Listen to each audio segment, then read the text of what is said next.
আলাইকুম, সবাই কেমন আছেন? প্রিভিয়াস ভিডিওতে আমরা আমাদের ফ্রেমের ব্যবহার দেখেছিলাম। আজকে আমরা যেটা দেখব, আমরা আমাদের টাইম ফ্রেম। তো এখানে আমি একটা টেক্সট ইউজ করলাম, সেম এটাকে অল্টার ক্লিক করে কপি করলাম। তো যদি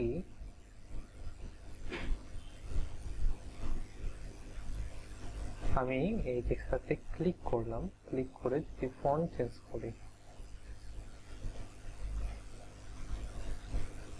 ফন্ট চেঞ্জ করলাম,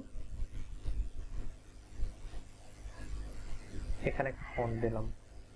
তো ডিজাইনের ক্ষেত্রে একটা ডিজাইনের পার্টকে আরেকটা ডিজাইন থেকে আলাদা করতে বা সিকোয়েন্সকে ভাগ করার জন্য ফন্ট অনেক ইম্পর্টেন্ট। তো যদি আমরা দেখি যে এখানে দুটো ফন্ট আছে,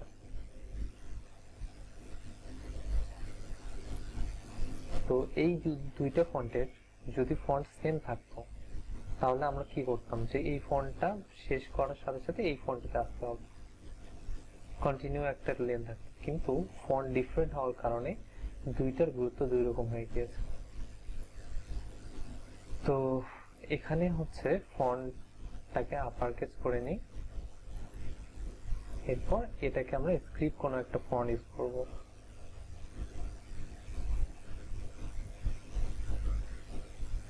এখানে অনেক ফন্ট আছে, এই ফন্ট ইউজ করলাম।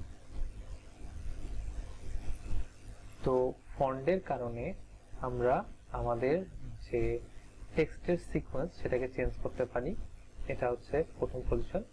আর সেকেন্ড হলো ডিস্টেন্সের মাধ্যমে। আমার ফার্স্ট সেকশন, দেন এটা একটা সেকেন্ড সেকশন ডিভাইড হয়ে গেছে স্পেসের কারণে, জায়গার কারণে। তো আরো একভাবে ডিফারেন্ট করা যায়, যেমন এখানে অ্যান্টন ইউজ করেছি, সেম নিচেরটাতেও অ্যান্টন ইউজ করলাম, সেম এটাতেও অ্যান্টন ইউজ করলাম, এবং এটাকে আপার কেস করে দিলাম। তো দুটোই সেম। এখানে ডিস্টেন্স দিয়েও হচ্ছে ডিভাইড হয়নি, এখানে ফন্ট দিয়েও ডিভাইড হয়নি। এখানে আমরা ডিভাইড করব কালার দিয়ে।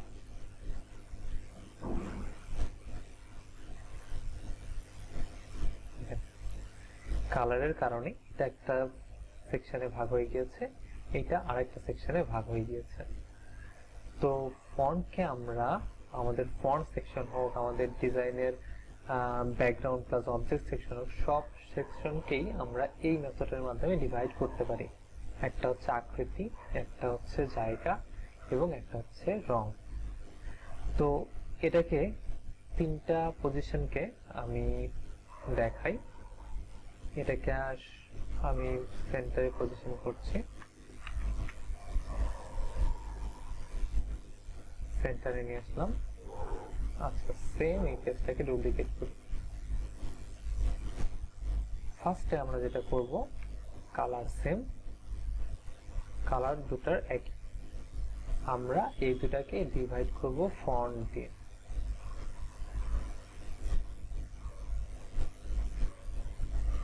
সেকেন্ড যে অপশনটা, আমরা ডিভাইড করব স্পেসিং দিয়ে। থার্ড আমরা যেটা ডিভাইড করব, আমরা কালার দিয়ে। তো এই মেথডটা ফলো করে আপনারা আপনাদের ডিজাইনের কন্ট্রাস্ট পয়েন্টকে হাই লেভেলে নিতে পারেন টেক্সটের ক্ষেত্রে। তো দেখা হচ্ছে নেক্সট ভিডিওতে, সে পর্যন্ত ভালো থাকবেন। আসসালামু আলাইকুম।